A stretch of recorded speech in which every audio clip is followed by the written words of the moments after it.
I wonder what's on Twitter today. Let's take a look, shall we?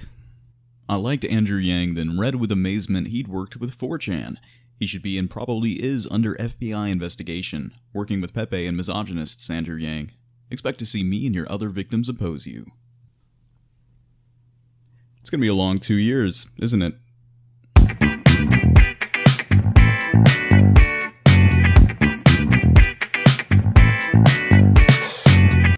It is May the 2nd, 2019. This is the Dividend Report. We're going to be talking about universal basic income, Andrew Yang, the technological explosion, what the hell Brand was doing in the Battle of Winterfell, and all things 2020. Today we're going to be analyzing this emerging narrative of Yang and 4chan. Is Andrew Yang a champion of the alt-right? Is he colluding with Pepe the Frog? Just who is this 4chan anyways? I've got the answers to all these questions, but more importantly an insight into where they're coming from. Now first, if you've found your way to my channel, I'm assuming you know the basis of what universal basic income is, who Andrew Yang is. You probably know what 4chan is, but since this is the pilot episode, let's assume there's some people who have no idea what I'm talking about, and let's just kind of catch up to speed real quick. So, number one, who is Andrew Yang? Andrew Yang is a Democratic candidate running for the presidency in 2020. He is the son of Taiwanese immigrants, and he's 44 years old. He made a nonprofit about 10 years ago with the sole purpose of building businesses in the Midwest and the Rust Belt, and in doing so he came face to face with some technological issues that the country is dealing with, but is not currently being talked about by our politicians. Mainly, automation is ravaging the country, it's adding to income inequality, financial insecurity, and is the general source for the disruption and the divisiveness that is tearing the country apart right now. And that brings us perfectly to number two. What is a universal basic income? Well, a universal basic income, or a UBI for short, is Andrew Yang's primary policy for his campaign. His version of this is called the Freedom Dividend, and the essentials of this is if you are an American over the age of 18 and you're not currently receiving welfare and you're not currently in jail, you will receive $1,000 a month for the rest of your life, regardless of your gender, sexual orientation, religious affiliation, socioeconomic background, status of employment, etc., etc. Basically, if you're an American, you're going to get some money. Now, that seems to be an incendiary policy position, but we actually already have a state that gives money to its people, no strings attached, and that is Alaska, which is a deep red conservative state. Every year, if you're a citizen of Alaska, you're going to get some moolah. If the idea of universal basic income really rubs you the wrong way, I implore you to continue listening to this channel because there's a lot of really great discussion to have in this space, whether you're a fan of UBI or not. I won't really try to sell you on the idea because I think that it sells itself once you start to learn more about it. That's not going to be what this episode specifically is entirely for. I'm going to cover the basics of it a little bit, but please hit the subscribe button. There's so much to talk about here. Mainly, Andrew Yang is so interesting as a candidate because he's talking about issues that no other politicians currently are. In the next 10 years, we are going to have self-driving vehicles. And there are people who will combat that idea, but I'm going to tell you exactly why we're going to have self-driving vehicles. Number one, China's going to have self-driving vehicles. And in order to compete with China, we will have to do the same. There is a major thing that I don't necessarily see spoken about when it comes to self-driving vehicles, and that is that they have the capability to communicate with each other. And if you think of stop signs and street lights, the entire reason why we have this infrastructure in place is because we cannot effectively communicate to the other people across from us. We have to have a third-party arbitrator in order to direct the flow of traffic. But with neural networks and cars that are connected to a fleet, they can notify each other in real time of obstacles in the road, but even more importantly, of the intentions of the car beside it. So as you're driving forward, a car next to you will say, I need to merge in order to turn right, and your car can slow down or speed up. And when that car reaches an intersection, it lets all of the cars in oncoming traffic know its intention to turn left. And with advanced enough technology, you could completely eliminate traffic altogether as you get these smart creatures, basically, which are just flowing in perfect synchronicity. Now, this all might sound like science fiction, but I assure you it's not. I'm going to be making many videos to explain why things are going to be different this time than they were during the Industrial Revolution. But importantly, just a couple weeks ago, Tesla finished an investor call where they said, by the end of this year, we expect to have level 4 autonomous hardware and software complete with every new car that makes it off of the factory line. And in 2020, they're expecting to get regulatory approval from the United States government to allow these cars to function on our highways and roads. Of course, that's an investor call, and it is Tesla, so that's being optimistic at best. But when we're planning for something as a country, you have to be planning 5, 10 years in advance, especially with technology that's on an exponential curve. And that's what makes Andrew Yang so interesting as a candidate, is that while all of the other politicians are still talking about issues that we should have been dealing with 20 years ago, Yang is the only one who is bringing up what we have to be dealing with now. You know, I've been watching Game of Thrones, as we all have probably lately, and it really does remind me of how we've got an entire country of people who are fighting against each other, but meanwhile, we've got this really dark force that's coming to disrupt and destroy everything, and that's kind of how it feels right now. But boy, I have gotten off on a tangent here. This was supposed to be about 4chan and Andrew Yang, so let's go ahead and back up here and get back on track. Alright, so the last thing to cover here is, who is this 4chan anyways? Do we even know who is this 4chan person? 4chan is an image board website that was made in 2003, and it caters to alternative subcultures on the internet. Things that are typically not mainstream at all, things that you would put in the box of edgy and dark humor. An easy way to think of it is if Reddit is Cartoon Network, then 4chan is Adult Swim.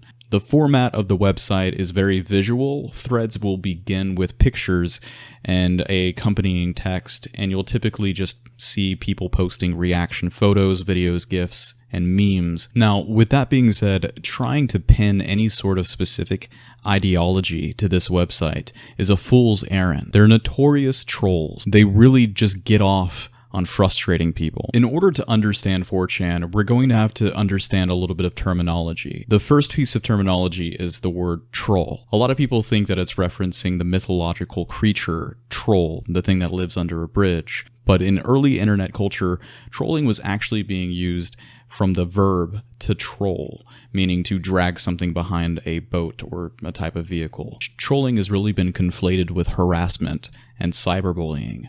And I suppose that there's an argument that can be made that even trolling in a non-bad-mannered way is still harassment or cyberbullying because it's so disingenuous in the way that it was. But if you ask anyone who was on the internet 10 years ago what they thought trolling was, oftentimes it was viewed as sport. If you got a reaction out of someone, if they didn't understand what was happening, then you won. It was mental gymnastics. It was a game of who knows what's going on, who's going to be as just ridiculous as possible, and if you don't, if you get a reaction, if you get angry, then that's on you. This is behavior from people who are coming home from school after having a really bad day, maybe coming home from work after having a really bad day, and they get some amount of pleasure out of seeing other people suffer along with them. They're the type of people who want to see the world burn. So we're going to move on with the next bit of terminology in our quest to understand 4chan. We've got Blackpill, Hikikomori, NEETs, and chaos politics. I don't really know who I'm making this video for right now. Okay, so Hikikomori. I'm laughing, but again, it's gotten to the point that 4chan is some type of barometer for United States politics. I mean, we need to remember that Hillary Clinton in 2016 verbally acknowledged the green frog, Pepe the Frog, and the quote-unquote basket of deplorables. We have to understand to some degree that 4chan is a political player in our national conversation. So we may not like it, but we have to do our best to understand it. You know, I thought that I had a pretty good idea about what Hikikomori was describing, but reading it up on Wikipedia here, it looks like there's a lot more than meets the eye. So real quick, in Japan, Hikikomori, literal pulling inward, being confined, i.e. acute social withdrawal, Colloquially, adaptive translation shudder, are reclusive adolescents or adults who withdraw from society and seek extreme degrees of isolation and confinement. Hikikomori refers to both the phenomenon in general and the recluses themselves. Hikikomori have been described as loners, modern-day hermits.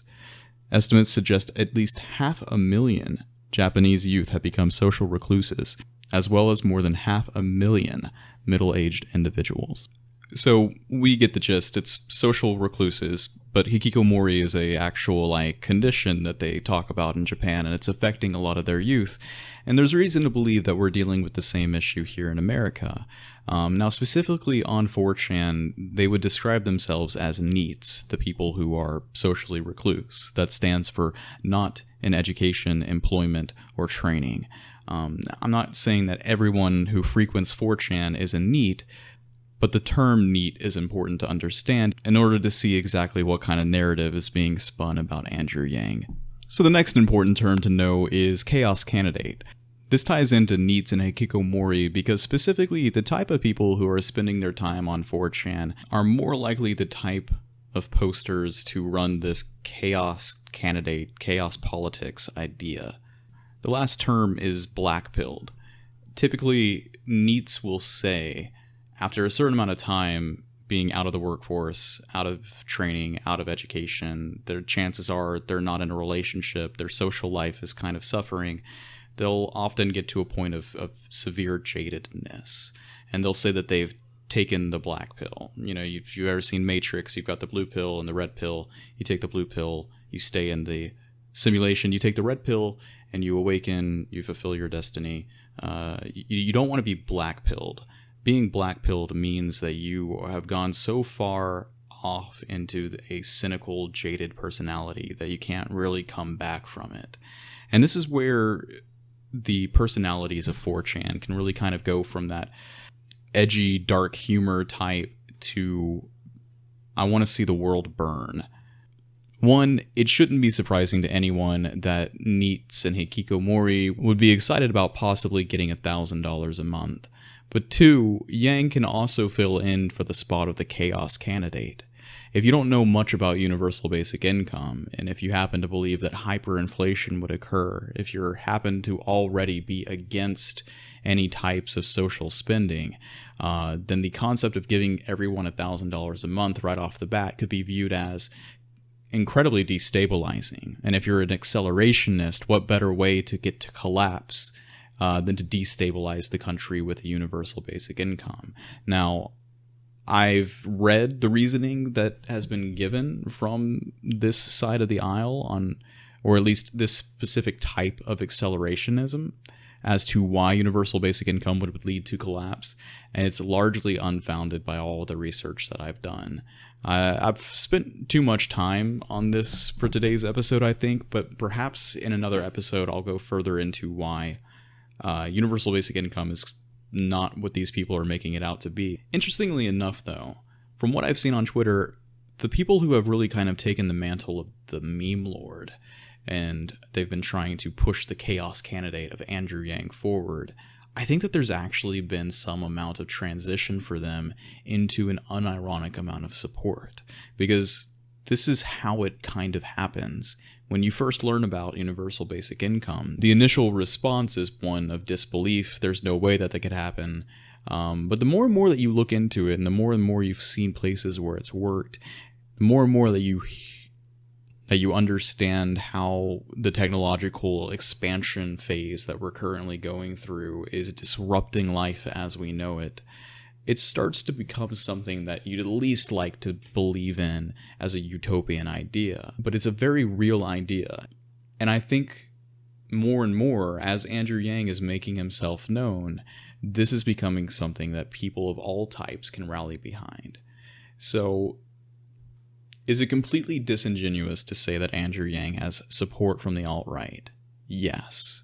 If they're alt-right and they're supporting him, chances are they're doing it for shits and giggles. But is it disingenuous to say that Andrew Yang has bipartisan support? No. I think that he really does appeal to progressive Democrats, to establishment Democrats. Actually, I've seen the most pushback from him from establishment Democrats than anyone else. But he's got appeal from independents. I can make the case to conservative members of my family, and generally he's speaking about problems that the average American is dealing with. You know, we had a pretty good economy in 2016, and yet we had 2016. Economic populism is here for a reason, and it's because the gains of our economy are going to the owners of autonomous labor. Human labor is being devalued. It was already near worthless by the turn of the 20th century, but it's being devalued more and more by machines that don't have to take breaks. They don't sue for harassment. They don't get pregnant. They don't get sick. They don't go on vacation. Many of them can work in pitch black. Let's just kind of wrap this up here real quick and, in a nutshell, explain this narrative. And why is it mainly coming from establishment Democrats? Well, this is easy. When Bernie Sanders announced his campaign last year, the first thing he said was, let's all pledge to attack ideas, not candidates. And that's the exact type of thing that the populist non-centrist candidate should say, because the populist non-centrist candidate is bringing ideas. The establishment candidate is the status quo candidate. They don't have ideas, other than what's just been hashed through on mainstream media for the past 4 years anyways. Like, what does Joe Biden stand for? Here I go, attacking the candidate, not the ideas. Well, no, here's an attack on the ideas. What does Joe Biden stand for? He wants to go back to what, 2015, 2014? We got 2016 for a reason, and this is part of the problem, is that we have actual issues that are being totally overlooked by the establishment left and the establishment right.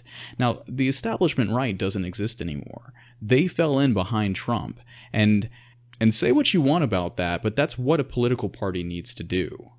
They need to accept new ideas and move in a new direction when it's time to, and the DNC did not do that in 2016. And the fact that they're pushing through Biden as some sort of champion of the establishment, champion of the Democrat in any serious manner, is quite frankly an insult to the movement that happened in 2016. Quick predictions that I have for the summer debates is that once Yang talks about universal basic income on the platform, on national television where all eyes can be seen, it's going to be so interesting to see what the other candidates have to say about it. We already know what Biden has to say. He says people don't want to be given things. I'm going to go into this quite a bit. I'm pretty sure my next episode is going to go very into detail into what exactly Biden has to say about a universal basic income and how ass backwards it is. As for Bernie, it's pretty sad to see him backtrack so hard on a universal basic income, because he was the one who I first heard about this concept from, but he is against it as well. The only other candidate that's shown support for universal basic income right now is Marianne Williamson, and right now I'm not sure if she's qualified to make the debates. Pete Buttigieg has come out and said maybe we should look at this, but it was such a half-assed description of what universal basic income was, and he came out and said, you know, like only for people who want to work, which for reasons that I'm going to go further into is just a non-starter, specifically for the type of technological disruption that we have in the next 10 years. You know, this has to be for everyone, and I'll make a video about that very soon. But anyways, I absolutely expect that we're going to continue to see narratives of this type put out onto Twitter, onto Reddit, etc., etc. It's very disappointing because the attack ideas, not candidates.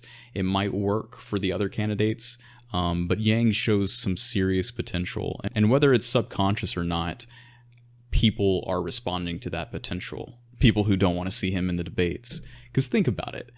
Who's not going to vote for $1,000 for everyone in their family? Really, I think the best thing to do at this point is to bring up the fact that this is an Asian American, son of immigrants.